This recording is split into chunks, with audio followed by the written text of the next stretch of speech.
नमस्कार दोस्तों स्वागत है आपके अपने YouTube चैनल एग्जामवीर में। मैं आपका दोस्त राहुल कुमार आपका एग्जामवीर पर तहे दिल से स्वागत करता हूं। दोस्तों आज की जो क्लास रहने वाली है हिंदी वर्णमाला के ऊपर रहने वाली है और ये क्लास बहुत ज़्यादा महत्वपूर्ण है, चाहे आप किसी भी एग्जाम की तैयारी क्यों नहीं कर रहे हैं। तो दोस्तों क्लास शुरू करते हैं। देखिए, अगर मैं वर्णमाला की बात करता हूँ तो वर्णमाला को आप दो भागों में बांटा गया। अभी वर्णमाला को कितने भागों में बांटा गया दोस्तों? दो। देखिए वर्णमाला वर्णमाला के दो भाग हैं, एक है स्वर और दोस्तों दूसरा क्या अभी? व्यंजन। देखिए स्वर और दूसरा है व्यंजन। स्वर किसे कहते हैं अभी? देखिए जिन्हें बोलने में किसी चीज़ की हेल्प की जरूरत नहीं पड़ती है उसे स्वर कहते हैं। दूसरा व्यंजन, वही व्यंजन क्या है? जिन्हें बोलने में स्वरों की हेल्प लेनी पड़ती है, स्वरों की हेल्प लेनी पड़ती है, व्यंजन कहलाते हैं। अब देखिए अगर मैं क्लासिफिकेशन की बात करूं तो स्वर भी कई प्रकार के होते हैं। स्वर, ह्रस्व स्वर, दीर्घ स्वर और प्लुत स्वर। सबसे पहले देखो स्वर के नाम लिख लेता हूं मैं।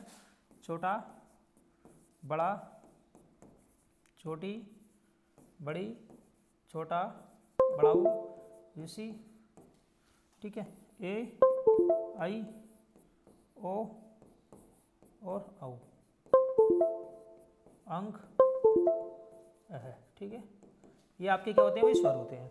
देखिए ये स्वर हैं आपके और इसके भी कई प्रकार के भाग होते हैं। देखिए अगर मैं स्वर की बात करूं, क्लासिफिकेशन की बात करूं तो ये भी तीन प्रकार का है, ठीक है। तो सबसे पहला ह्रस्व स्वर, जिन्हें बोलने में कम टाइम लगा। दूसरा दीर्घ स्वर। ह्रस्व स्वर क्या अभी? देखिए ह्रस्व स्वर। दूसरा क्या अभी? दीर्घ स्वर। तीसरा क्या? प्लुप्त स्वर। प्लुप्त स्वर। देखिए ये है। सबसे पहले मैं बात करता हूँ ह्रस्व स्वर की, जिन्हें बोलने में कम टाइम लगा। छोटा, छोटी, छोटा ऊ, ऋषि। ये क्या है दोस्तों? ये है ह्रस्व स्वर, जिन्हें बोलने में बहुत कम टाइम लगा, ठीक है। और उसके बाद में दीर्घ स्वर, जिन्हें बोलने में ज़्यादा टाइम लगा, या फिर जो ह्रस्व स्वर से मिलकर बने होते हैं, जो ह्रस्व स्वर से मिलकर बने होते हैं, जैसे बड़ा, क्या दोस्तों? देखिए बड़ा, बड़ी, बड़ाऊ, ठीक है। और बाकी ये जिन्हें बोलने में ज़्यादा टाइम लगता है, ह्रस्व स्वर से दुगुना समय लगता है, उन्हें दीर्घ स्वर कहते हैं। उन्हें क्या कहते हैं भाई? दीर्घ स्वर कहते हैं। जैसे अगर मैं बात करता हूँ बड़ा की, देखिए बड़ा बराबर क्या होता है अभी? बड़ा बराबर होता है छोटा प्लस के छोटा, ठीक है। अगर मैं बड़ी की बात करता हूँ तो बड़ी बराबर क्या होता है अभी? देखो छोटी प्लस के छोटी, ठीक है। तो ये चीज़ आपको ध्यान रखनी है, बहुत ज़्यादा महत्वपूर्ण है। प्लुप्त, ओम। प्लुप्त की बात करूँ तो ओम क्या होता है दोस्तों? ओम, ठीक है। ये भी ध्यान रखना है आपको। ये स्वर ऐसे होते हैं।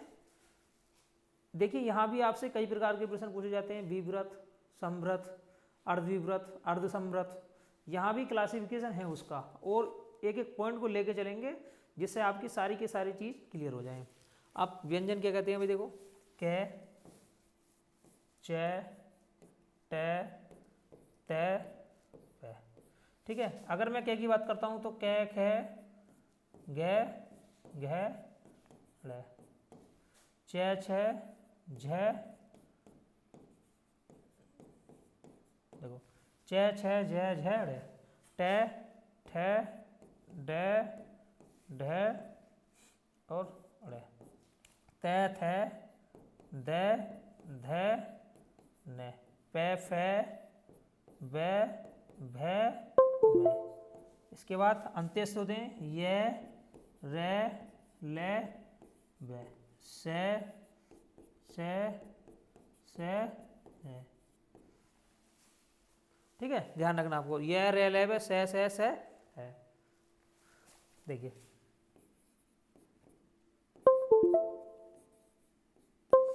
छ, त्रे, गे। अगर मैं इनकी बात करता हूं दोस्तों तो ये होते हैं आपके अंतस्थ, ठीक है भाई, अंतस्थ। और ये होते हैं ऊष्म संघर्षी। ऊष्म संघर्षी एक होता है श्रय, ठीक है। ये भी ध्यान रखना आपको। देखिए कुल मिलाकर जो व्यंजन है कै, च, ट, त, पे, ये होते हैं 25 आपके। ये क्या होते हैं भाई? 25। अगर मैं इनकी बात करता हूं तो ये कितने होते हैं? स्पर्श व्यंजन, स्पर्श व्यंजन ये होते हैं दोस्तों कुल मिलाकर 25। कितने होते हैं भाई? 25। देखिए एक एक में 5 होते हैं, कै, ख, 1, 2, 3, 4, 5, 25 हो गए। ये है अंत्यस्थ व्यंजन, ऊष्म संघर्षी, और ये है आपके जो योग से मिलकर बने होते हैं, ठीक है।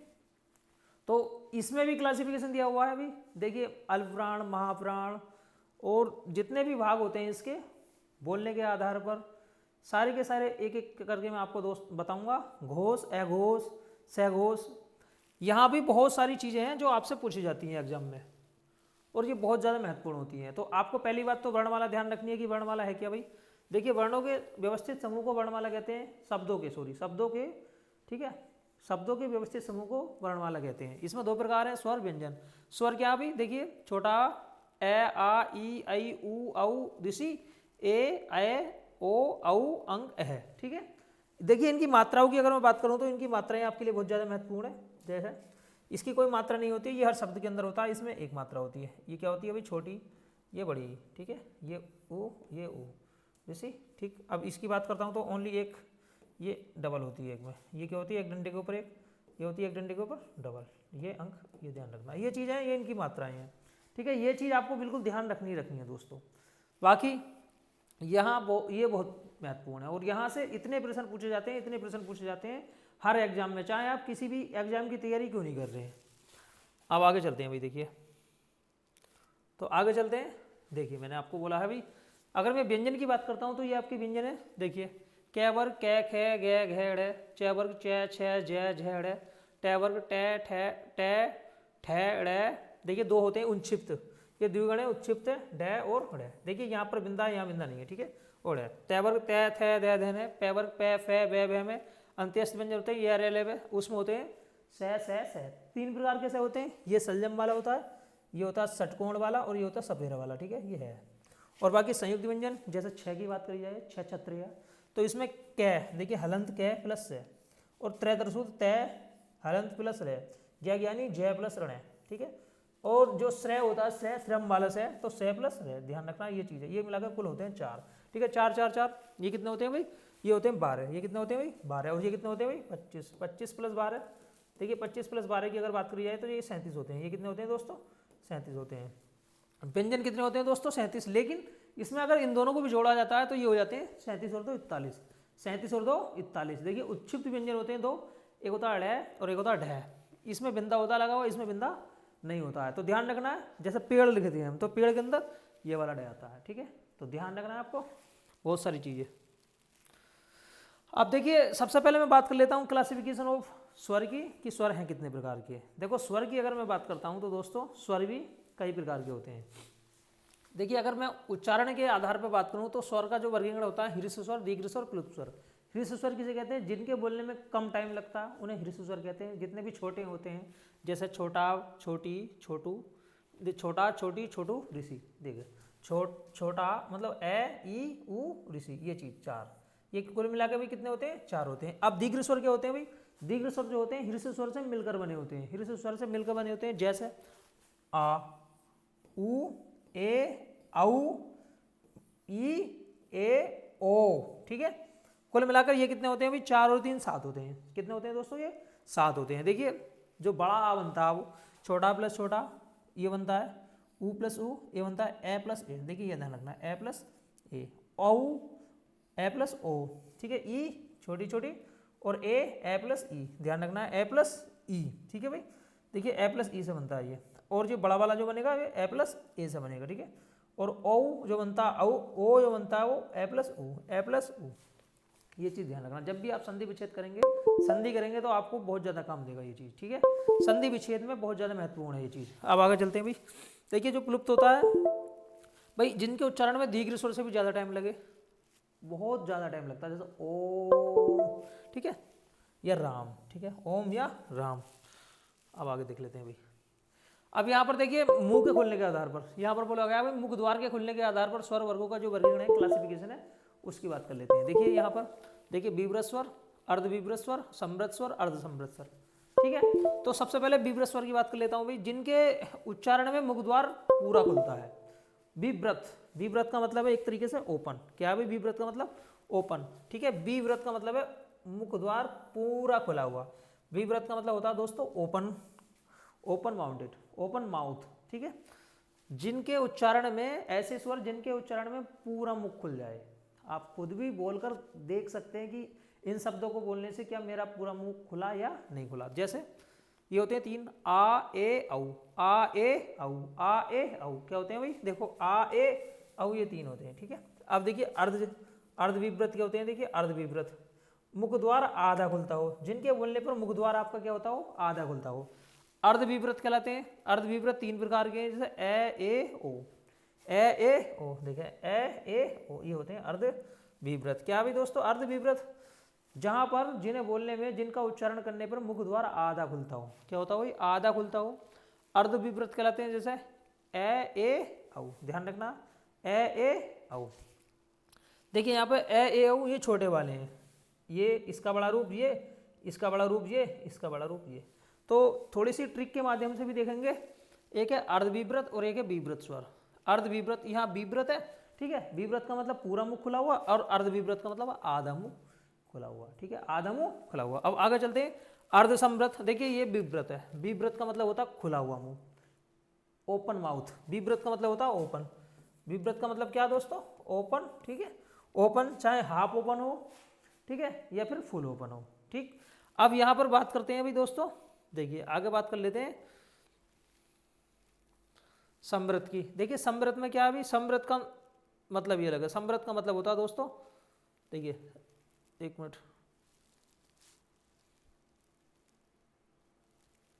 देखिए अगर मैं संव्रत की बात करता हूं तो संव्रत का मतलब होता है जहां आपका जो मुख है वो बंद हो, क्लोज माउथ। क्या भी, मुख बंद। देखिए संव्रत है, संव्रत है नहीं है संव्रत, ये विव्रत था जिसमें मुख खुला हुआ था। संव्रत का मतलब जहां आपका मुख द्वार आधा बंद रहता हो। मुख द्वार क्या रहना चाहिए भाई, आधा बंद, मुख द्वार आधा बंद रहता हो, ठीक है। आपको ये चीज ध्यान रखनी है कि मुख द्वार जहां आधा बंद रहता हो, मुख द्वार आपका क्या रहता हो भाई, आधा बंद रहता हो। देखिए बेस्वर जिनके उच्चारण में मुख द्वार आधा बंद रहता हो, अर्ध संव्रत कहलाते हैं। यहाँ पर बंद है, वहां पर क्या था भाई, खुला हुआ था, ठीक है। तो संव्रत है, संव्रत, संव्रत का मतलब क्या होता है, बंद, सव्रत, संव्रत बंद है। तो यहाँ पर अर्ध, तो आधा मुंह आपका क्या भाई, बंद है। अब ये कौन कौन से, जैसे ई ऊ, आगे चलते हैं भाई। देखिए अब व्यंजनों की बात करता हूँ भाई। देखिए व्यंजन क्या भाई, व्यंजन भी कई प्रकार के हैं। सबसे पहले स्पर्श व्यंजन और अंत्यस्थ व्यंजन और ऊष्म संघर्षी व्यंजन। स्पर्श व्यंजन क्या भाई, देखिए वे व्यंजन जिनके उच्चारण करते समय वायु जो है ना फेफड़ों से निकलते हुए मुंह के किसी वायु फेफड़ों से निकलते हुए मुंह के किसी एक स्थान से निकले, वो कौन कौन से स्थान हो सकते हैं, कंठ हो सकता है।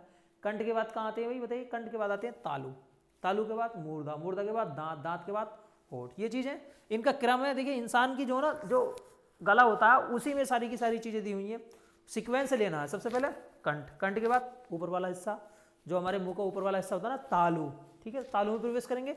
तालु के बाद में मूर्धा, मूर्धा के बाद में दांतों में आएंगे, और दांतों के बाद में होठों पाएंगे सबसे बाहर की ओर, ठीक है। तो ये तो आपका गले के स्ट्रक्चर है, इसमें कोई भी आपको रटने की जरूरत दोस्तों नहीं है।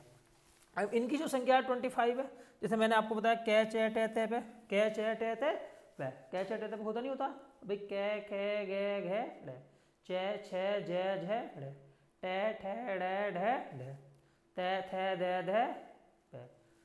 देखिए ते थे दे धे ने, पे फे वे भे मैं, ये होते हैं कुल मिलाकर 25। कितने होते हैं दोस्तों कुल मिलाकर, ये 25। अब देखिए सबसे पहले कंठ, हम जो है ना कै चे टे ते पे, कै खे गे घे ड़े, कै खे गे घे ड़े, इन्हें बोलेंगे कंठ से। कंठ के बाद में ऊपर आएंगे तालु, तालु के बाद में चे छे जे झे ड़े, तालु के बाद में क्या आएगा दोस्तों, तालु के बाद में आएगा मूर्धा, जो नीचे वाला हिस्सा होता है, ठीक है भाई।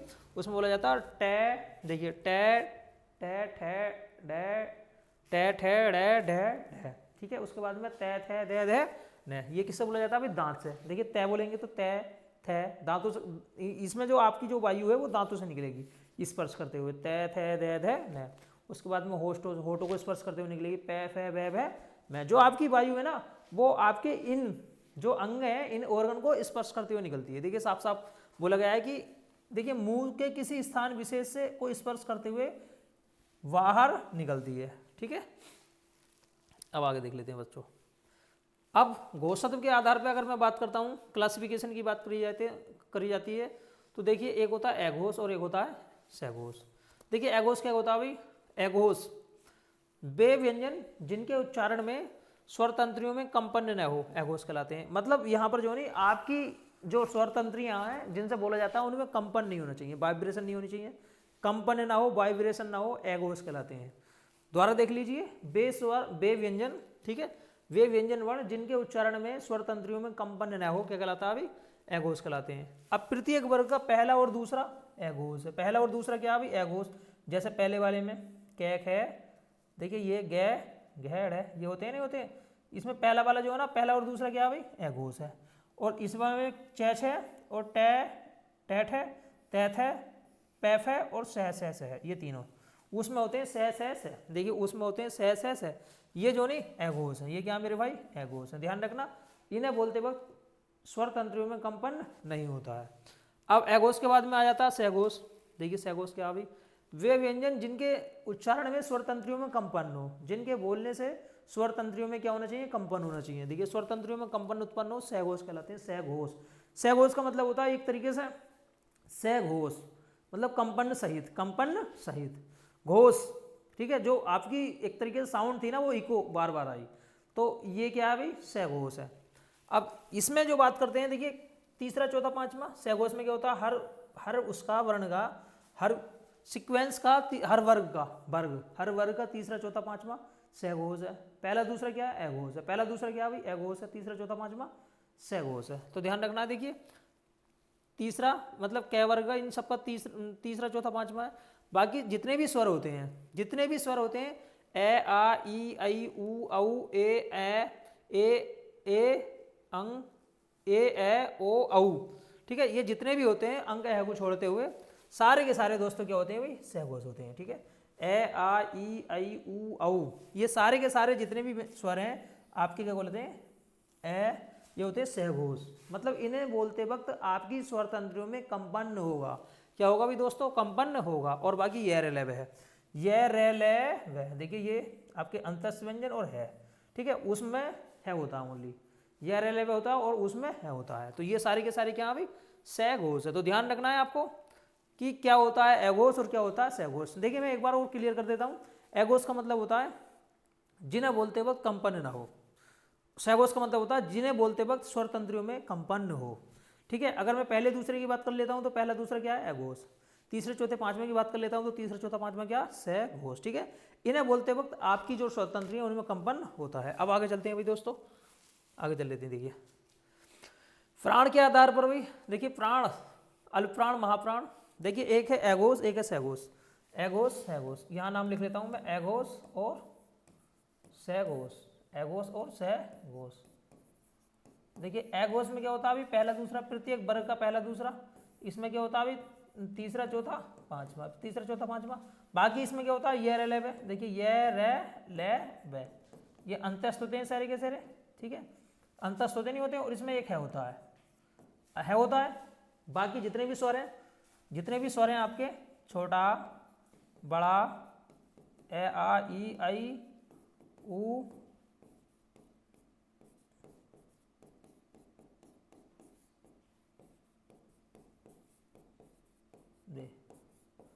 ये जितने भी होते हैं ये क्या है भाई, सहघोष है। बाकी अगर मैं इसकी बात करता हूं दोस्तों, तो इसमें क्या होता है, पहला दूसरा तो होता, पहला दूसरा होता है, ठीक है, और इसके बाद में होता है हमारा सह। ये तीनों के तीनों क्या होते हैं भाई दोस्तों, तीनों के तीनों क्या होते हैं भाई, सहघोष होते हैं। इन्हें बोलते वक्त स्वर तंत्रियों में कंपन नहीं होता है। कंपन देखिए थोड़ा बोलने का जो तरीका है उससे भी पहचान सकते हैं। जैसे से यहाँ बोलेंगे ए आ ई ये रे ले वे, आपकी जो स्वर तंत्रियां थी उनमें कंपन हुआ नहीं बोलते वक्त, ऐसा लगा जैसे आवाज बार बार दोबारा गूंजी। ठीक है, कंपन हुआ, वाइब्रेशन हुआ, लेकिन इन्हें बोलते वक्त कंपन नहीं होता है। तो यहाँ अगर मैं बात करता हूँ, मैंने आपको बता दिया भाई यहाँ कंपन नहीं होता है। बाकी देखिए दोस्तों अल्पप्राण, देखिए प्राण की अगर मैं बात करता हूँ तो प्राण के आधार पर देखिए प्राण का मतलब होता है वायु। जब तक हमारे अंदर प्राण है, जब तक हमारे अंदर वायु है तब तक हमारे अंदर प्राण है, और जब हमारे अंदर वायु नहीं है तो हमारे अंदर प्राण भी नहीं है। इसमें होता है अल्पप्राण और महाप्राण। अल्प का मतलब थोड़ा प्राण, अल्प का मतलब थोड़ा प्राण, प्राण का मतलब यहाँ वायु है। जिन्हें बोलते वक्त कम वायु निकले, देखिए वे व्यंजन जिनके उच्चारण से मुंह से कम वायु निकले अल्पप्राण कहलाते हैं। जिन्हें बोलते वक्त कम वायु निकले अल्पप्राण, और जिन्हें बोलते वक्त ज्यादा वायु निकले महाप्राण। अब देखिए अल्पप्राण की अगर मैं बात करूं तो अल्पप्राण जो होते हैं 19 होते हैं। क्या होते हैं अल्पप्राण, 19 होते हैं। ठीक है, 19 होते हैं। तो पहला तीसरा पांचवा 1 3 5 ध्यान रखना है। विषम संख्याएं 1 3 5, 1 3 5 वाला क्या होते हैं भाई, अल्पप्राण। अल्पप्राण 1 3 5, अगर आपने देखा भाई 1 3 5 ये खुद ऐसे हैं जिनमें प्राण नहीं है। 1 3 5 ये संख्याएं आपको ऐसी लगी विषम है, इनमें प्राण नहीं है। ध्यान रखना अभी अल्पप्राण किन्हें, जिन्हें बोलते वक्त मुंह से कम आवाज निकले, अल्पप्राण कहलाते हैं। 1 3 5। अब आगे बात कर लेता हूं भाई महाप्राण की। देखिए महाप्राण का मतलब है मुंह से अधिक आवाज निकलना, जिन्हें बोलते वक्त जिनके उच्चारण में हमारे मुंह से अधिक आवाज निकले, महाप्राण कहलाते हैं। अब देखिए महाप्राण में क्या भाई, हमेशा याद रखो भाई, अगर मैं किसी भी वर्ग की बात करूं तो वर्ग में सिर्फ 5 शब्द होते हैं, 1 2 3 4 5, 1 3 5 हो गया। अब बचा क्या, 2 4 बचा नहीं बचा, तो महाप्राण में 2 4 होगा भाई। अधिक वायु जो निकलती है तो प्रत्येक वर्ग का दूसरा और चौथा क्या कहलाता है, महाप्राण कहलाता है, महाप्राण कहलाता है।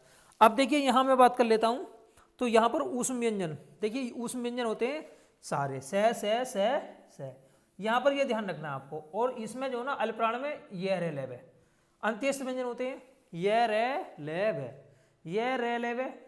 बहुत डीपली चीज है, एक एक चीज को मैंने बहुत बारीकी से गहराई से उठाया।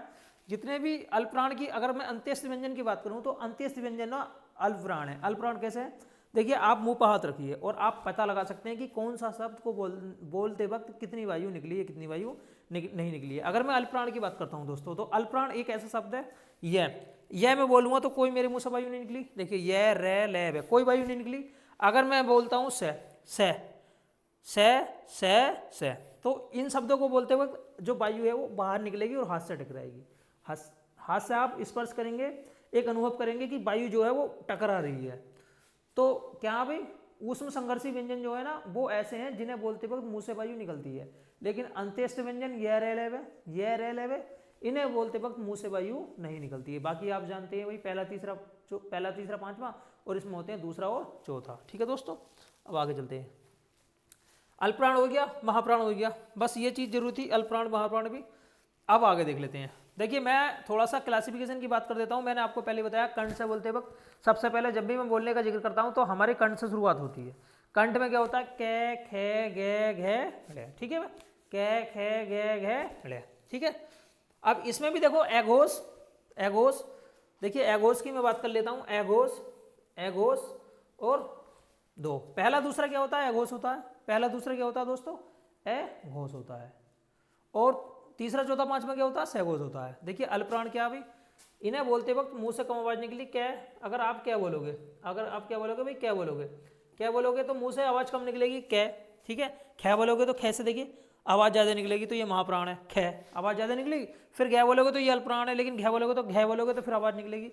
तो देखिए अगर मैं बात करता हूँ पहला तीसरा और पांचवा, ये अल्पप्राण है। देखिए पहला तीसरा पांचवा अल्पप्राण है, नहीं है। महाप्राण की अगर बात करी जाए तो दूसरा और चौथा क्या, अभी महाप्राण है, दूसरा और चौथा क्या दोस्तों, महाप्राण। अल्पप्राण में पहला तीसरा पांचवा एक ऐसी संख्या 135 अल्पप्राण में है, अल्पमत में है, ठीक है। और दूसरा चौथा बहुमत में है, समझ लीजिए।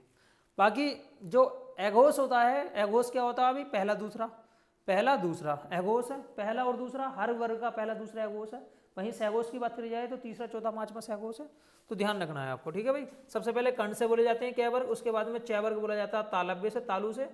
तालु क्या होता है, मुंह के भीतर के ऊपर वाली छत जो होता है उसका पिछला भाग तालु होता है, ये वाला हिस्सा, मतलब आपकी जो बीच का पिछला वाला हिस्सा होता है तालु होता है। अब मूर्धा मुंह के भीतर की ऊपर वाली छत का अगला भाग, ठीक है, ये होता है आपका मूर्धन्य। जो आपका मुंह होता है उसके भीतर जो छत होती है ना उसका अगला भाग, और इसमें पिछला भाग। एक होता है तालु जो अंदर की तरफ होता है, और अगला वाला भाग होता है आपका मूर्धा। क्या होता है दोस्तों, मूर्धा, ठीक है। दंती दांत से, जब भी वायु दांत से स्पर्श करती हुई निकले, और होठ ओष्ठ, ठीक है भाई। अब चलते हैं आगे। अब देखिए यहां मैं बात कर लेता हूं स्वरों के अंदर भी एक तरीके से कंठ तालव्य मूर्धा ओष्ठ, कंठ तालव्य कंठो, ये दो शब्द हैं, कंठ तालव्य और कंठीय। इनकी बात कर लेते हैं। देखिए बहुत ज्यादा महत्वपूर्ण है ये कंठ तालव्य, एक है ये कंठ तालव्य। देखिए कंठ तालव्य और कंठोटीय, ठीक है। देखिए बाकी मैं कंठ की बात करता हूं तो कंठ से कौन कौन से बोले जाते हैं, देखिए ए आ यही बोले जाते हैं, ठीक है। तालव्य की बात करी जाए तो तालु से कौन कौन से बोले जाते हैं, ई तालु से ये बोले जाते हैं। अब मूर्धन्य की बात करी जाए तो ऋषि, मूर्धन्य की बात करी जाए तो ऋषि। ओष्ठ की बात करी जाए तो ऊ औ। अब कंठ तालव्य की बात करी जाए तो ए। देखिए कंठ तालव्य कंठ और तालु दोनों से बोले जाते हैं, कंठ से भी बोले जाते हैं और ये तालु से बोले जाते हैं, तालु जीभ का पिछले वाला हिस्सा, ठीक है। तो ये दोनों चीजों से बोले जाते हैं, ए, देखिए ए, क्या बोलते हैं इसे, ए आई, ठीक है भाई, ए आई, ध्यान रखना आपको, ठीक है भाई, ए आई, ये होता है ऐनक और ये होता है ऐसा ऐनक, ऐसा एड़ी, ठीक है। अब देखिए ओ औ, ये होता कंठोष्ठी है, ओ औ, ये ध्यान रखना है आपको। आगे चलते हैं भाई, देखिए ये मैंने एक तरीके से पूरी चार्ट बनाया है जिससे आप ध्यान रख सकते हैं कि वर्ण को किस तरीके से बोला जाता है।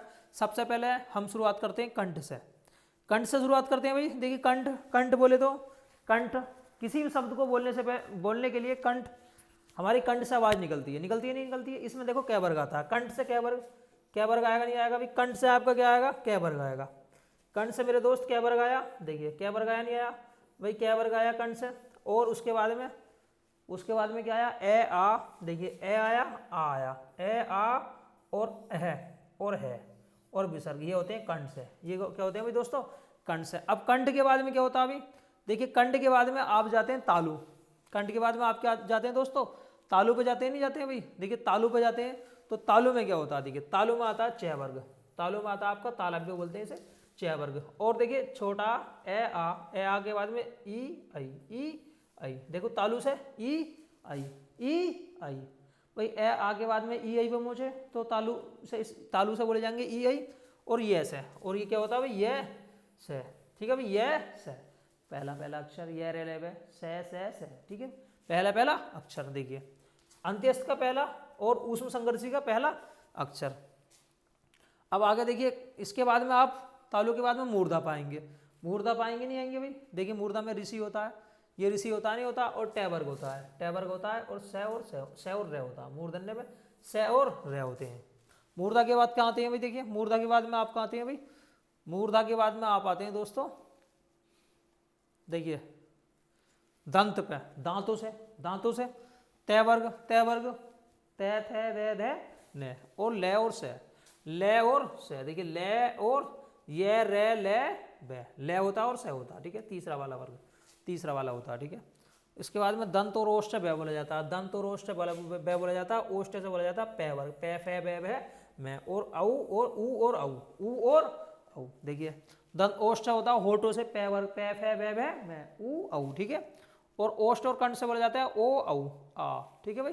दंत मूल से रेल है, दंत मूल से क्या बोला जाता है, रेल है। नासिका, देखिए नासिका जितने भी शब्द हैं नाक से बोले जाते हैं, ठीक है, नासिक से बोले जाते हैं, तो वो होते हैं आपके प्रत्येक वर्ग का 5वां अक्षर, प्रत्येक वर्ग का 5वां अक्षर, जैसे अंक अड़े ढ ने व, ठीक है, ये हमारे नासिका से बोले जाते हैं। इस तरीके से दोस्तों मैं मानता हूं कि आपकी जो वर्णमाला है वो खत्म हुई और मेरे द्वारा सारे के सारे डाउट क्लियर किए गए हैं। अगर आपका कोई डाउट बचता है, कोई भी प्रश्न बचता है, तो आप हमें कमेंट बॉक्स में बता सकते हैं। तो दोस्तों अगर क्लास अच्छी लगी है तो क्लास को लाइक कीजिए, और चैनल पर अगर पहली बार आए हैं तो चैनल को सब्सक्राइब भी कर सकते हैं। बाकी मेरे द्वारा आपको हर चीज़ की वीडियो प्रोवाइड कराई जाएगी।